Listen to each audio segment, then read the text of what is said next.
안녕하세요. 오늘도 사연살롱을 찾아주셔서 감사합니다.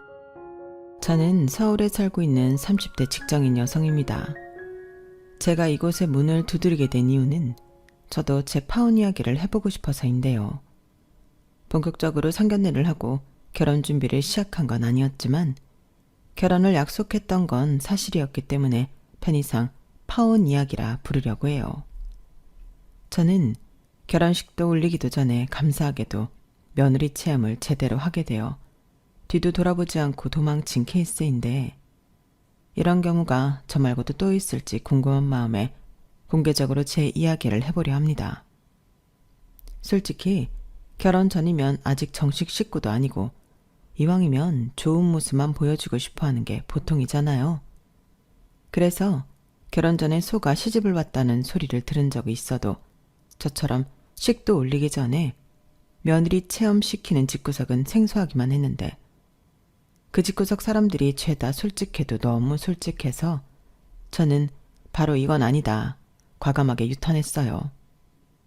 그리고 그냥 유턴만 하면 억울하니까 제 딴에는 복수도 한 방 날려주고 왔는데, 지금부터 그때의 이야기를 여러분들께 소개해드리려고 합니다.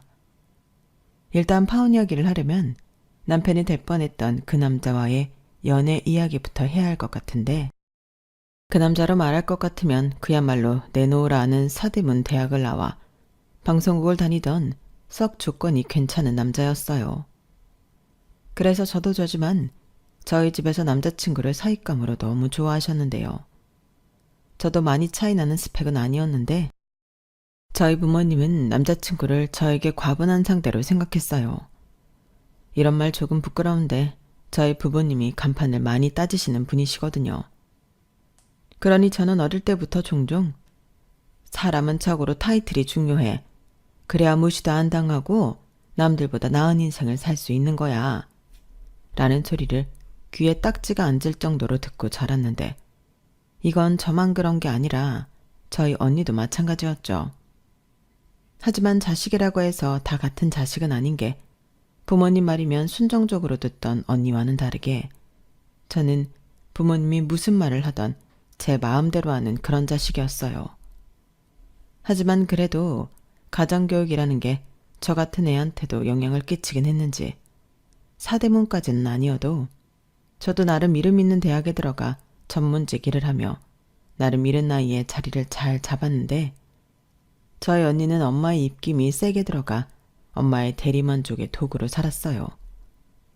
엄마가 젊었을 때 이화여대에 가고 싶었다고 했었는데, 그래서 언니에게 대학 선택권을 주지 않고 재수까지 시켜 이화여대에 들어가게 했고, 서울대 법대를 나온 변호사 형부와 중매로 맺어 시집을 보냈는데, 저는 지금도 그때 언니의 결혼식을 똑똑히 기억해요. 저희 부모님은 완전 싱글벙글이었는데 저희 언니의 표정은 신부라고 할 수 없을 정도로 어두웠거든요. 그리고 1년도 되지 않아 이혼을 했는데, 그때는 집안의 자랑이었던 언니가 집안의 망신이 되는 날이었어요. 그러면서 부모님은 언니에게 이혼한 딸 창피하다고 가급적 집에도 오지 말라며 언니를 거의 내쫓듯 독립을 시켰는데, 아이러니하게도 언니는 그제야 행복한 얼굴로 집을 나갔어요. 그 후 함께 자라면서 한 번도 친한 적이 없던 저희 자매 사이는 부쩍 가까워졌는데, 언제부터인가 저는 부모님보다 언니를 신뢰하게 되었어요. 그러니 저는 굳이 부모님의 뜻을 따를 생각이 없었는데, 어쩌다 보니 제가 데려온 남자가 저희 부모님에게 다시금 희망을 품게 만들었죠. 언니가 이혼을 해서 날아간 변호사 사위 대신 방송국 다니는 PD 사위로 그 자리를 대체하려 하셨거든요. 거기에 남자친구 역시도 살짝 그런 대우를 즐기는 것 같았는데, 왜 자신감이 지나쳐 자기 자신을 과대평가하는 사람들 있잖아요. 제가 만났던 남자가 그런 사람이었어요. 여기까지 말하면 너는 어쩌다가 그런 자뻑 남자를 만났냐? 이 사연을 쓰고 있는 제가 더 문제라고 생각하실 수도 있을 것 같은데, 한참 좋아 지낼 때는 그런 자뻑인 모습도 재수가 없는 게 아니라 자신감이 있어 보이는 마법에 걸렸는데, 제가 원래 리더십 있고 뭐든 자신있게 덤비는 스타일의 남자를 좋아하던 게 문제였어요. 그게 또 단점이 될 수도 있다는 걸 그 남자랑 헤어지면서 깨닫게 되었거든요. 하지만 그때는 연애를 할 거라면 자신감 없는 남자보다는 자신감 넘치는 남자가 더 매력적이라 생각했는데 제가 제 발등을 찍는 선택을 하게 되었죠. 사실 어찌 보면 이건 예견된 일이었을지도 모르는 게 저 역시 리더십 있고 뭐든 의욕 넘치게 덤벼서 끝장을 보고야 마는 성격이라 남자친구도 저를 무척 마음에 들어 했어요. 그야말로 우리는 잘 어울리는 한 쌍이라고 생각했는데요. 주변에서도 둘은 진짜 성격 비슷해. 누가 소개해줬는지 모르겠지만 천생연분이라니까? 얼른 날 잡아. 이렇게 말하며 농담 반 진담 반 빨리 결혼하라고 부추기기도 했어요.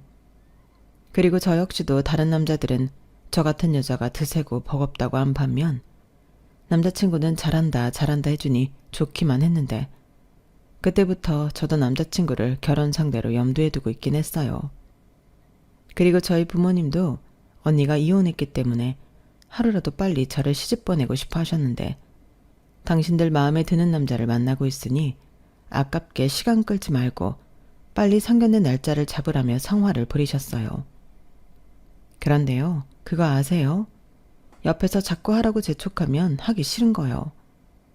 당신은 제 나이가 후반이긴 했어도 20대라 결혼을 하더라도 조금 더 늦게 하고 싶었는데요. 하지만 남자친구는 굳이 나이를 더 먹을 때까지 기다릴 필요가 뭐가 있냐고 저희 부모님처럼 결혼을 빨리 하고 싶어 하더군요. 그래서 사실상 결혼 수순을 밟기로 했는데 저 역시도 남자친구 집에 인사를 갔죠. 그때는 또 어찌나 떨리던지 원래는 긴장을 잘 하지 않는 저도 그날은 좀 긴장을 했는데 제 걱정과는 달리 부모님이 저를 환대해 주셔서 긴장이 저절로 풀렸어요. 특히 남자친구의 어머니가 저를 무척이나 궁금해하시고 반겨주셨는데 기분이 나쁘지 않더라고요. 어서 와요. 듣던 대로 아주 똑소리나 보이고 얼굴도 미있네. 우리 아들이 왜 좋아하는지 알겠다. 나는 우진이 엄마고 말 편하게 해도 되지? 우리 앞으로 친하게 지내자. 라고 하셨는데 아버님도 말수는 별로 없어도 무섭다거나 가부장적으로 보이지 않아 가족 분위기도 좋았어요. 다 오기 전엔 언니가 있지만 남자친구는 외동으로 그 부모님 역시 하루빨리 새 식구를 맞이해 며느리도 보고 손주, 손녀도 보고 싶다 하셨는데 큰일이 벌어지지 않는다면 저는 남자친구와 정말로 결혼을 할 생각이었죠. 부모님을 뵈니 저도 모르게 아, 이런 집이면 시집을 가도 되겠다 이런 생각이 들었거든요. 지금 생각해보면 저도 언니처럼 우리 부모님 곁을 떠나고 싶은 마음에 성급한 결정을 했던 것 같았는데 저는 제 마음이 그런 줄 모르고 제가 남자친구와 남자친구 집에 확신이 있다고 생각했어요. 게다가 이렇게 양가에서 미래 사위와 며느리를 서로 좋다고 하루빨리 결혼을 하라며 부채질을 해대니 뭔가 휘둘리게 되었는데 무슨 자만심인지 저와 남자친구는 우리가 가장 이상적인 커플이라고 믿었어요. 그리고 그러던 중 상견례 날짜를 어떻게 잡냐 이야기가 나왔는데 상견례 날짜를 2주 정도 앞둔 어느 날 남자친구의 친할머니가 생신이라며 가족들끼리 모여 잔치를 한다고 저를 초대하고 싶다고 했죠. 승아야, 어때? 거리가 좀 있긴 해도 너도 괜찮지? 네? 글쎄요, 제가 가도 되는 자리일까요? 그럼 승아는 곧 한 식구가 될 거잖아. 다들 궁금해하셔? 아, 네. 할머님 생신은 그럼 댁에서 하시는 거예요? 어디서 하는데요? 대구. 우리 본가가 대구거든. 좀 거리가 있긴 한데 그래도 결혼하면 다 한 가족 될 사이고 시골리기 전에 얼굴들 미리 한번 보는 것도 나쁘지 않지.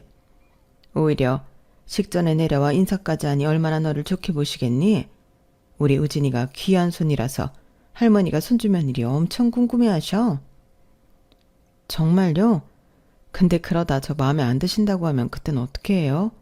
차라리 안 가는 게 낫지 않을까요? 얘가 무슨 소리를 하는 거야? 왜 네가 마음에 안 들어? 우리 마음에 쏙 드는 며느리감인데 당연히 다른 가족들도 좋아하지. 그런 걱정은 하지도 마. 그래, 승아가 듣기로는 엄청 자신만만한 스타일이라고 했는데 긴장을 많이 하네. 아빠, 승아 안 그래요. 얼마나 당차고 화끈한데요. 아마 어른들이니까 신경을 좀 쓰는 것 같은데. 승아야, 걱정하지 마. 우리 친척들은 다 내 손바닥이거든. 내가 마음에 드는 여자라고 하면 무조건 오케이야. 그래, 우리 우진이가 그런 대접을 받는 장손이지. 그러니까 승아 너는 걱정할 필요 없고 그저 예의 바르게 있다가 가면 된다. 나는 솔직히 네가 안 온다고 하면 서운해. 나도 이참에 우리 며느리 되라라고 자랑 좀 해야 하지 않겠어? 당신 벌써부터 며느리가 그렇게 좋아서 어떡해? 승아가 부담스러워서 우리 집에 시집 안 온다고 하면 어쩌려고. 당신도 참. 승아가 왜 우리 집에 시집을 안 와? 딱 봐도 얘네들이 짝이야. 저렇게 저 양반이 가끔 신소리를 한다. 이제 너도 종종 볼 테니까 익숙해져야지. 아무튼 우리 그날 같이 가는 거다. 네, 근데 제가 확답은 못 드리고요. 시간을 좀 볼게요. 요즘 회사 일이 많이 바빠서 휴가 내기가 영 눈치 보이거든요. 뭐? 그런 게 어딨니? 무슨 회사가 그래? 휴가는 근로자의 당연한 권리야. 그렇죠. 저도 그렇게 생각하는데요. 그래도 일정은 맞춰야 하니까요. 최대한 노력해 보겠습니다. 그래, 네가 그렇게 말하면 나도 어쩔 수 없지. 근데 꼭 같이 가자, 응? 네, 저도 꼭 가도록 맞춰볼게요. 자기야, 무리할 것까진 없는데 이왕 가는 거 출발 시간도 맞추면 좋겠다. 한 차로 가면 진짜 가족 같고 좋잖아. 뭐? 한 차로? 어머나 세상에, 그거 진짜 좋은 생각이다. 엄마 벌써 설레는 거 있지? 승아야, 우리 그렇게 하자. 분위기는 순식간에 제가 남자친구 할머니 댁에 함께 가는 걸로 되었어요. 하지만 그렇게 하기 위해선 제가 회사 일정이 좀 팍팍했는데 막말로 아직 정식으로 가족이 된 사이도 아닌데 회사에 아쉬운 소리를 하는 것도 그렇고 회사가 제 개인적인 사정을 이해해 줄 것 같지도 않아 고민이 많았는데요. 그래도 시도는 해보고 안 되면 어쩔 수 없다 이런 마음이었어요. 저의 최선만 보여주면 된다고 생각했거든요. 그리고 역시는 역시라고 도저히 눈치가 보여서 월차는 쓸 엄두도 내지 못했는데 그때 같이 일하던 과장님이 아들 생일인데도 못 챙긴다며 푸념하는 소리를 들었거든요. 거기에 대고 정식으로 남편도 아닌 남자친구 할머니 생신이라고 하루 쉬겠다는 말은 입 밖에 나오지 않았는데 대신 운 좋게 오후 회의였던 일정이 오전으로 당겨지면서 오후 일정은 제가 알아서 맞출 수 있었어요. 그리하여 저는 결국 남자친구한테 한 차로 함께 출발하는 건 어렵고 회의가 끝나는 대로 출발해 나중에 합류하겠다고 전달했는데 남자친구가 많이 아쉬운 기색을 보였어요. 하지만 제 일정이 그렇다고 하니 더는 아무 말 하지 않고 할머니 댁 주소를 보내줬는데 그때 저희 언니가 웬일로 이런 말을 했어요. 너 진짜 거기 가게? 아직 식도 안 올렸는데 왜 벌써부터 며느리 노릇을 하고 싶어 안달이야? 라고 했는데 솔직히 뜨아하더군요.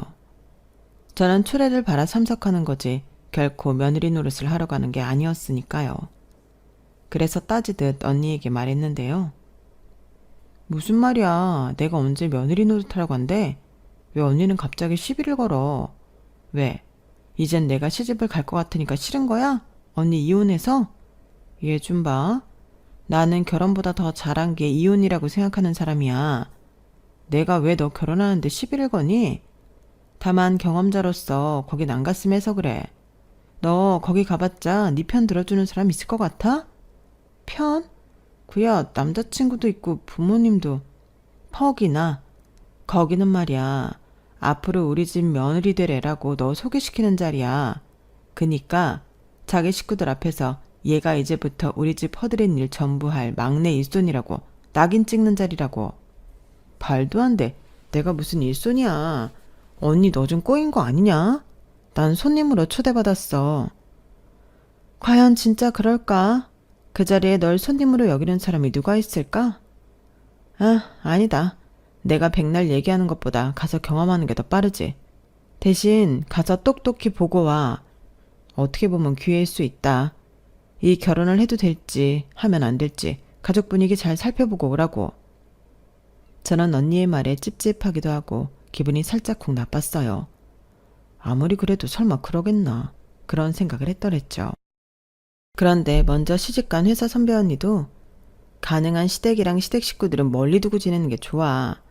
이런 말을 지나가듯 했는데 막상 일도 제대로 하지 못하고 남자친구의 할머니 집으로 출발하려니 기분이 괜히 별로더라고요. 게다가 회의를 하는 중이라 핸드폰을 무음으로 해놨는데 제가 분명 남자친구한테 출발은 같이 못할 것 같다고 말을 했거든요. 그런데 남자친구는 전화며 문자며 잔뜩 보내놓았고 내용을 살펴보니 마치 제 이야기는 다 까먹은 듯 지금 어디냐, 전화는 왜 안 받냐, 우리 부모님이랑 같이 출발하기로 하지 않았냐, 문자에도 감정이 느껴졌어요. 그래서 저는 죄 지은 것도 없는데 서둘러 전화를 걸었고 남자친구는 이미 자기들은 출발해서 거의 다 도착했다고 말투 자체가 날카로웠는데 저는 그 목소리에 순간 어라? 왜 이렇게 화를 내지? 라고 생각했고 제가 기분이 상해 말을 하지 않자 남자친구는 낌새를 챈 건지 갑자기 목소리 톤을 바꿔 아니 나는 늦더라도 같이 출발하고 싶었는데 자기가 전화를 안 받으니까 서운해서 그랬어. 내가 미안해. 운전 조심하고 다 도착해서 연락해. 내가 문 앞으로 나가 있을 테니까 이따 보자 라고 했어요. 그래서 저는 뭐라고 할까 하다가 옆에 부모님들이 계실 것 같아 알겠다고 하고 이제 출발하겠다고 했는데요. 결론만 따지면 저는 그때 거길 가지 말았어야 했어요. 다행히 차는 막히지 않아 3시간 반 정도 걸려 도착했는데 남자친구는 뭘 하는지 전화를 받지 않았어요. 하지만 그 동네에 들어서니 그 시간에 시끌시끌한 주택은 딱 하나밖에 없었는데 그냥 딱 봐도 저기구나 싶었어요. 그래서 적당한 곳에 주차를 하고 나왔는데 그제야 남자친구가 제 부재중 전화를 받는지 전화를 걸더군요. 그렇게 부랴부랴 나온 남자친구는 그새 술을 꽤 마셨는지 얼굴이 벌개져서 나왔는데 그러고는 한다는 말이 제 기분을 상하게 만들었어요. 왜 이렇게 늦게 왔어? 서둘러 온다고 하지 않았나? 엄마랑 작은엄마들이 음식 준비 거의 다 했을 텐데 하나도 못 도와드렸잖아. 이렇게 말했는데 저는 걸음을 딱 멈추고 따지듯 말했어요. 뭐야? 나 음식하라고 부른 거였어? 나 아직 결혼도 안 했고 이 집 며느리 아니야. 누가 뭐래? 왜 적반하장으로 자기가 화를 내? 내 말은 작은 엄마들한테 점수 딸 수 있었는데 아쉽다는 거지. 왜 사람 말을 꽈서 들어? 지금 말하는 게 그렇잖아. 하나도 못 도와드렸다니. 내가 언제 도와드리려고 했어? 알겠어. 화내지 마. 오늘 우리 할머니 생신인데 자기가 이렇게 화를 내면 어떡해. 그래. 내가 오바했다. 다 내 잘못이야. 진짜 웃겨. 내가 여기 오려고 일도 다 못하고 집에 가서 하려고 짊어지고 왔는데 이런 소리를 들어야 해? 이럴 거면 나 부르지 말지 그랬어.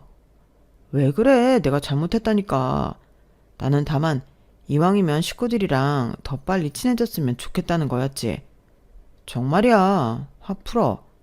여기까지 운전하고 오느라 피곤했지? 자기 원래 장거리 운전 잘 안 하잖아. 고생했다 진짜. 남자친구는 제가 버럭하고 화를 내자 그제야 제 기분을 맞춰주려 애를 쓰는 것 같았어요.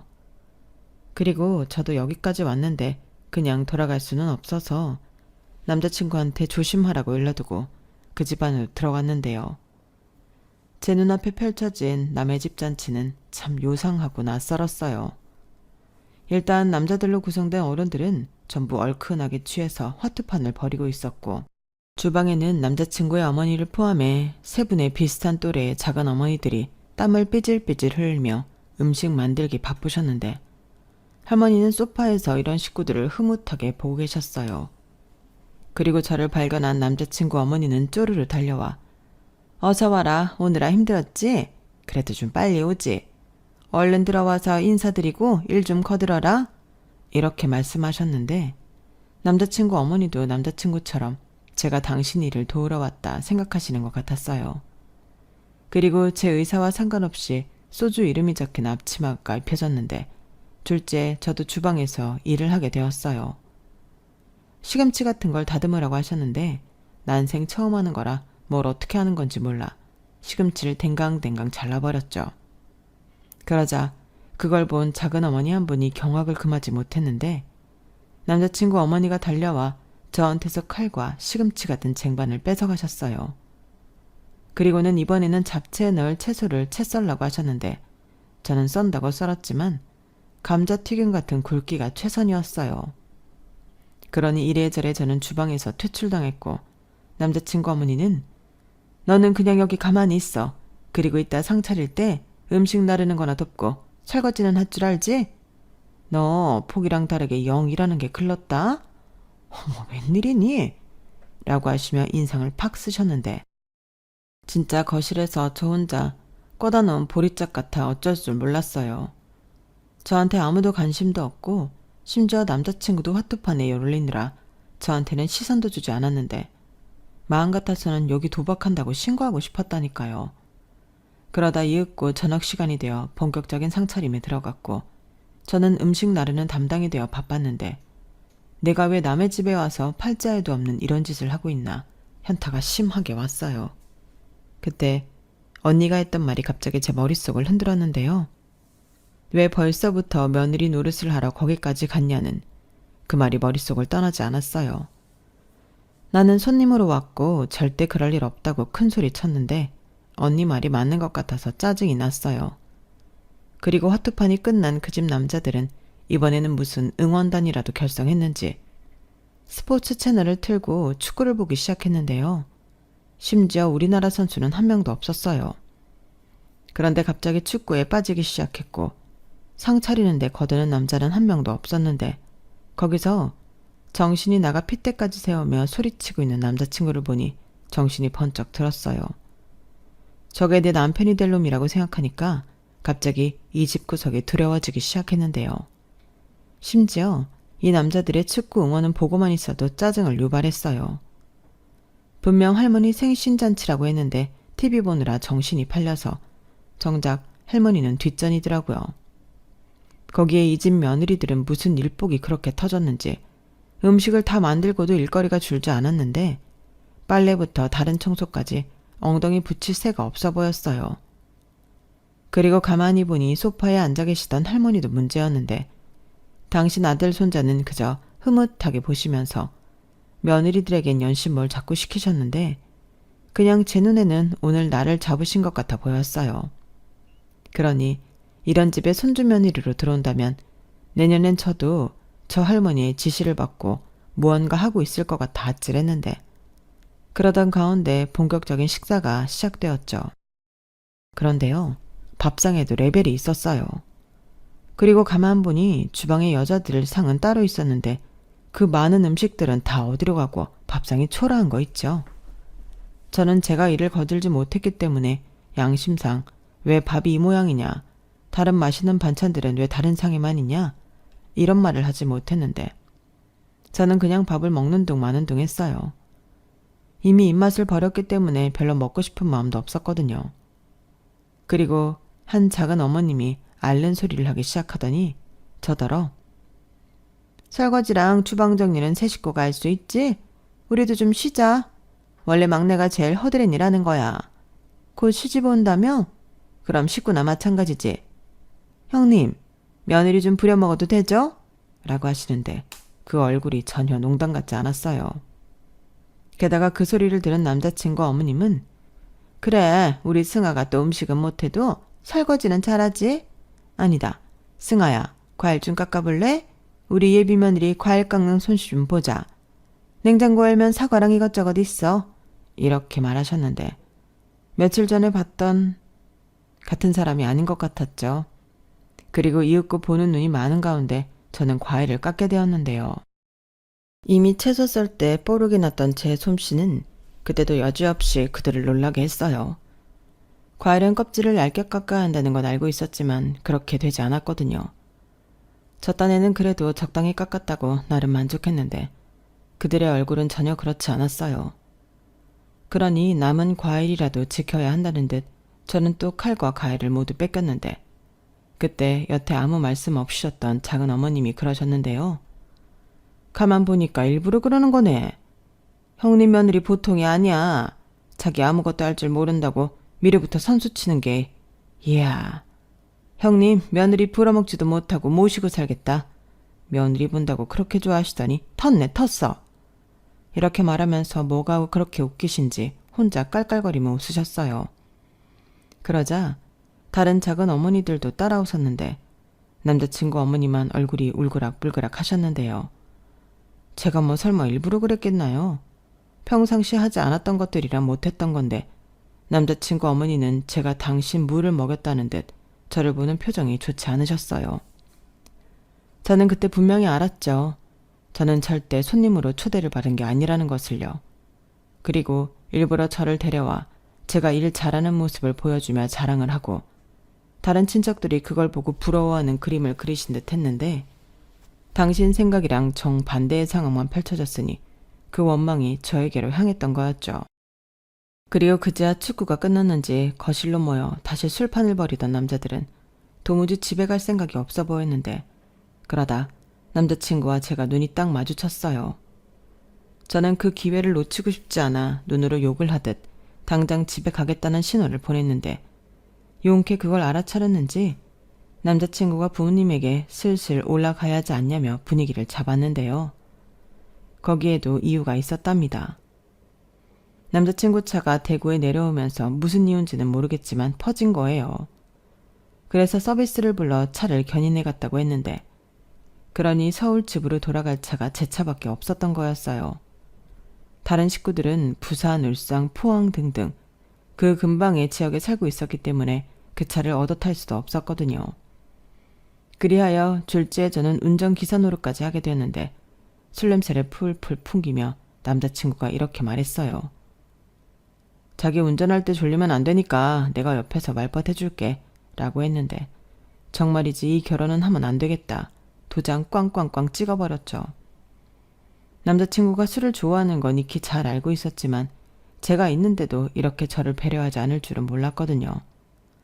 게다가 남자친구 아버님도 술이 과해 뒷자리에서 코까지 고시며 바로 잠이 들었고 어머니는 제가 할 줄 아는 게 너무 없어서 충격이었다고 지금이라도 신부 수업을 좀 받고 시집을 와야 하는 거 아니냐 잔소리를 공격하기 시작하는데 옆에서 남자친구라는 놈은 핸드폰만 쳐다보고 있더라고요. 그러다 고속도로를 타니 남자친구 어머니도 잠이 들었는데 저는 이때다 싶어 남자친구한테 조용히 말했죠. 아까 그게 뭐야? 원래 식구들 모이면 그렇게 놀아? 남자들은 먹고 놀고 여자들만 이래? 아니 요즘 같은 세상에 이게 다 뭐야? 나 깜짝 놀랐어. 그럼 나를 왜 초대한 건데? 어머님은 계속 나 할 줄 아는 거 없다고 눈치 주시고 자기는 놀기 바빠서 나는 안중에도 없고 이러려고 나더러 오라고 했어? 저는 말하다 보니 조금 흥분해서 본의 아니게 다다다 쏘아 붙이게 되었어요. 그러자 제 말을 듣고 같이 한타는 듯 피식 웃으며 남자친구는 누가 들으면 일이라도 엄청 열심히 한 줄 알겠다. 늦게 와서 자기는 편하게 놀고 먹기만 했잖아. 뭐가 그렇게 불만인데? 우리 엄마한테 잔소리 들은 거? 잔소리 할 만하니까 했지. 그러게 좀 열심히 하지 그랬어. 점수 좀 따라고 불렀더니 오히려 놀림거리만 됐다잖아. 우리 엄마도 지금 자존심 엄청 상하고 작은 엄마들 보기 쪽팔려. 그 정도는 자기도 감수해야지. 그리고 뭐? 내가 자기 신경 못 썼다고? 아니거든. 나 엄청 신경 쓴 거야. 그러니까 눈도 마주쳤지. 이렇게 말했는데요. 제가 운전을 하고 있었기에 망정이지 운전을 하지 않았다면 남자친구 부모님이 계시던 말던 남자친구 뒤통수를 후려칠 뻔했어요. 그런데 그런 제 얼굴을 확인하지 못했던 건지 남자친구의 경망스러운 입술은 멈출 줄을 몰랐고 쐐기라도 박듯 하지 말아야 할 말을 겁대가리 없이 했는데요. 뭐라고 한 줄 아세요? 나한테 시집 오면 앞으로 우리 식구들이랑 잘 지내도록 분위기 좀 맞춰야 할 거야. 지금이야 시집 오기 전이니까 어른들이 봐줬지. 정식 며느리 되면 그땐 진짜 짤없으니까 말 나오지 않게 조심해. 엄마 말대로 신부 수업 좀 받고. 알겠지? 이딴 소리를 잘도 하더군요. 저는 기가 막혀 아무 말도 하지 않았어요. 어차피 이 결혼 안 할 마음이었기 때문에 더 이상 그 어떤 말도 섞을 필요를 못 느꼈는데 내가 왜 나랑 상관도 없는 인간들을 내 차로 태워줘야 하나 슬슬 짜증이 나서 견딜 수 없게 되었어요. 막말로 저 인간이랑 결혼을 하면 그 집 식모살이 당첨처럼 느껴졌는데 저는 내심 차라리 본격적으로 결혼 준비하기 전에 이 꼴을 다 봐서 다행이라고 스스로 마인드 컨트롤을 했죠. 그러자 마치 하늘에서 내려주는 은총처럼 저 멀리서 휴게소 안내가 보였는데 제가 먼저 휴게소에 좀 들렀다 가자고 했어요. 그러자 남자친구는 잘 됐다며 자기도 화장실에 가고 싶었다고 했는데 주차를 하자마자 그 집 식구들은 잽싸게 내렸어요. 고맙게도 저를 기다려주는 이는 하나도 없이 전부 사라졌는데 저는 그때다 싶어 다시 차를 끌고 저 혼자 서울집으로 돌아왔죠. 당연히 제 핸드폰은 남자친구 전화와 문자로 거의 폭탄을 맞은 것과 다르지 않았는데 저는 쌤통이었어요. 고속도로 휴게소에서 부모님까지 모시고 어쩔 줄 몰라 했을 그놈 얼굴이 생생해 그렇게 고소할 수가 없었거든요. 결국 저는 밤새 핸드폰을 만져보지도 못하고 그렇게 바로 잠이 들었고 아침에 100통도 넘는 남자친구의 전화와 30통이 넘는 남자친구의 분노의 메시지를 확인했는데 예상했지만 그 중에 좋은 소리는 하나도 없었어요. 그리고 마지막 메시지에는 이렇게 적혀 있었는데요. 너 같은 여자랑 결혼할 생각을 한 내가 등신이지. 야, 네가 그러고도 나랑 결혼할 수 있을 거라고 생각했어? 됐고 헤어지자. 너 같은 인성 쓰레기랑은 파혼이다. 그 메시지를 확인하는데 제대로 제가 하고 싶은 말이 전달된 것 같아 오히려 홀가분했어요. 그래서 아무렇지 않게 회사에 출근을 했는데 점심시간이 될 쯤 그 인간한테 전화가 걸려오더군요. 이걸 받아 마라. 솔직히 고민을 하긴 했는데 마지막 문자에 헤어지자고 했으니 그냥 받아줬어요. 뭐라고 씨부릴지는 모르지만 확실하게 끝맺으면 해야겠다 싶었거든요. 그런데 이 인간은 제가 생각했던 것보다 더 최악의 인간이었는데 글쎄 저한테 제정신으로 한 행동이 맞냐고 따지더니 자기가 그날 어렵게 택시를 불러 아주 비싼 돈을 내고 집에 왔다며 저더러 그 택시비를 변상하라고 했어요. 그러면서 저의 만행으로 파혼하는 거니 위자료도 달라고 헛소리를 하기 시작했는데요. 저는 웃기지도 않는 소리 작작하라고 되받아 쳤네요. 자기랑 자기 부모, 아니 자기 식구들이 나한테 한 무례한 행동들은 그럼 어떻게 보상할 거냐고 제가 간만에 소리를 좀 질렀는데 그날 너랑 니네 부모님 고속도로 휴게소에 버리고 온 건 아무리 생각해도 잘한 것 같다고 다시는 연락하지 말라고 전화를 끊어버렸어요. 저라고 뭐 그딴 집에 시집을 못 가 안달이 날 이유가 전혀 없었는데 남자친구는 정말로 자기가 대단한 뭐라도 되는 줄 착각하고 있는 것 같더라고요. 그러니 그 부모도 식도 안 올린 예비 며느리를 불러다 미리서부터 일을 시킬 생각을 했던 것 같은데 저는 오히려 그런 경험을 미리 시켜줘서 다행이라고 생각했어요. 당일에는 화도 나고 짜증도 나서 돌아버릴 것 같았는데 생각해보니 그 하루의 개고생으로 저는 제 미래를 구할 수 있었더라고요.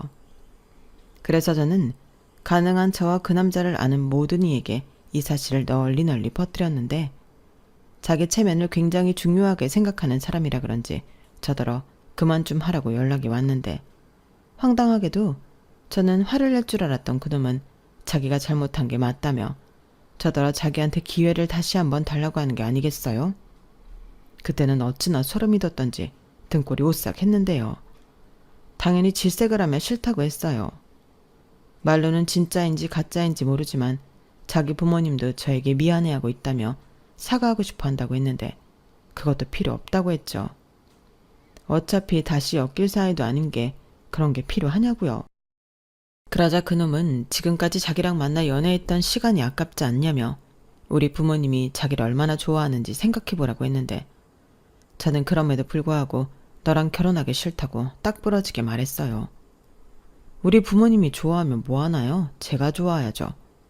그리고 집구석 분위기가 그렇다는 걸 다 봤는데 제가 왜 굳이 그 집에 가서 식모살이를 하겠냐고요.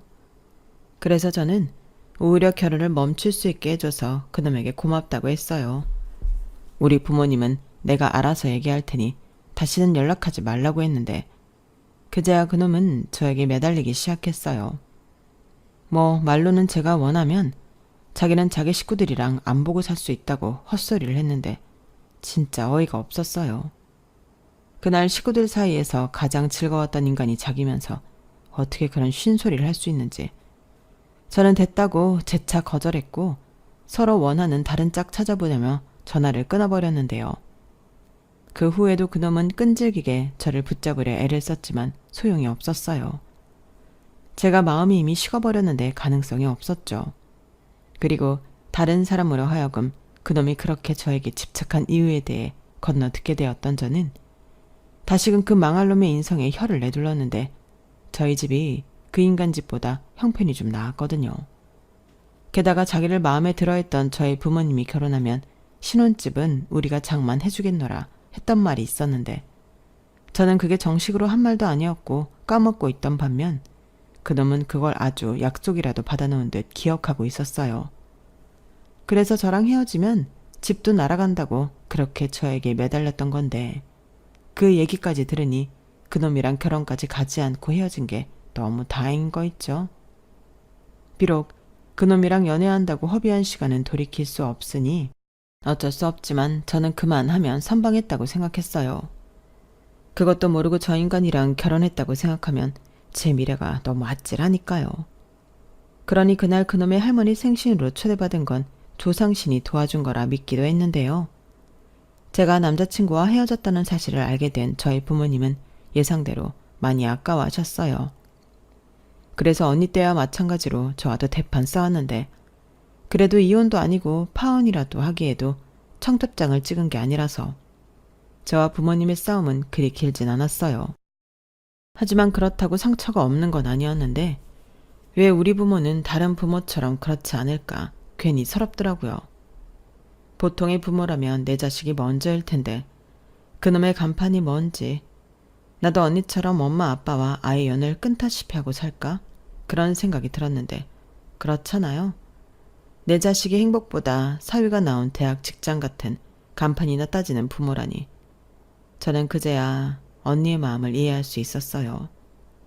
오히려 언니는 그런 부모라도 사랑받고 싶고 인정받고 싶어 어릴 때부터 많이 참았으니 그 상처가 더 깊을 것 같았는데 그래서 마지막이라고 생각하고 저도 저희 부모님에게 하고 싶은 말을 전부 쏟아내기로 마음먹었어요.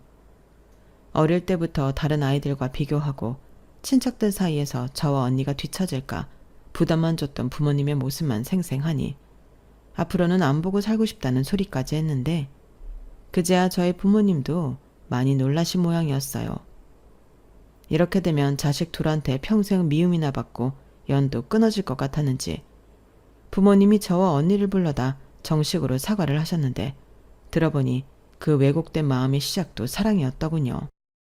우리는 너희들이 조금이라도 더 나은 인생을 살았으면 했어. 어쩌다 보니 그게 그런 보이는 것들에만 집착하게 되긴 했는데 결코 너희들을 상처 주고 힘들게 할 생각은 없었다. 특히 수아야, 엄마 아빠가 정말 미안해. 집안의 망신이라고 한 건 진심이 아니었다. 잘 살길 바랬는데 그렇게 되지 않아서 속상해서 그랬어. 잘못했다. 그리고 승아야, 네 말 듣고 많이 생각했는데 잘했다. 그딴 놈이랑 헤어지는 게 100번 1000번 맞지. 뭐 얼마나 대단한 놈이라고. 엄마랑 아빠는 이제 그런 간판 따윈 상관없이 그냥 니들 건강하고 행복하게만 살길 바라기로 했어. 진심이야. 그날 저희 가족은 서로의 진짜 마음을 알 수 있었어요. 그리고 그날을 시작으로 저희 네 식구는 솔직한 마음으로 서로를 위하고 사랑하게 되었는데요. 그놈이랑 헤어진 것이 저에게 행운이었던 건지 그 이후로는 모든 일이 아주 술술 풀렸어요. 우선 그때 당시 진행하고 있던 일들이 모두 좋은 성과를 내고 잘 마무리가 되었고 저는 그 일로 크게 승진을 해서 연봉도 오르고 직책도 올랐는데 일은 더 많아졌지만 제 능력을 더 인정받게 된 것 같아 저는 행복한 비명을 질렀어요. 그 덕에 남자는 구경도 못하고 일만 하는 신세가 되었지만 사람의 인연은 어떻게 하든 찾아온다고 저는 일하다가 지금의 남자친구를 만나 현재 연애 중인데요. 현재 남자친구는 저희 거래처의 대표예요. 어쩌다 보니 저희 부모님이 좋아할 만한 진짜 간판 좋은 남자를 만나게 되었는데 젊은 CEO라 그런지 생각도 깨어있고 무엇보다 사람의 배려가 깊고 마음의 여유가 있어 현재까지는 잘 만나고 있습니다. 가끔은 서로의 입장에서 이야기를 듣고 도움을 받을 때도 있는데 저한테 꽤나 긍정적인 영향을 끼치는 것 같아 좋더라고요. 게다가 지금 남자친구는 전에 만났던 그놈과는 다르게 허세도 없어 너무 좋은데 이런 진짜를 만나려고 제가 그 망할 놈과 연애를 했다 생각합니다. 진짜로 제 인생에 똥차가 가니 벤츠가 온 거죠. 그리고 저는 어쩌다 얻어 걸린 그런 게 아니라 그 벤츠랑 잘 어울리는 그런 사람이라 자부하는데요. 앞으로 저는 더욱 빛나는 모습으로 성장하고 싶어요. 그리하여 사랑도 일도 모두 잡는 그런 행복한 주인공이 되고 싶은 바람이 있는데 그래서일까요? 요즘은 길거리에 흩날리는 나뭇잎마저도 사랑스럽기만 합니다. 부디 이 연애의 끝은 분노가 아닌 희열이길 간절히 소원하며 제 사연을 마치도록 하겠습니다. 지금까지 제 이야기 들어주셔서 대단히 감사드리고요. 제 연애가 예쁜 결실을 맺을 수 있도록 많은 응원 부탁드립니다. 그럼 건강 잘 챙기시고요. 오늘 하루도 많이 웃고 즐거운 날 되시길 바라며 안녕히 계세요. 여러분, 사연 댓글에 응원과 현명한 조언 부탁드려요. 좋아요와 구독은 저에게 큰 힘이 됩니다. 오늘도 좋은 일 가득하세요.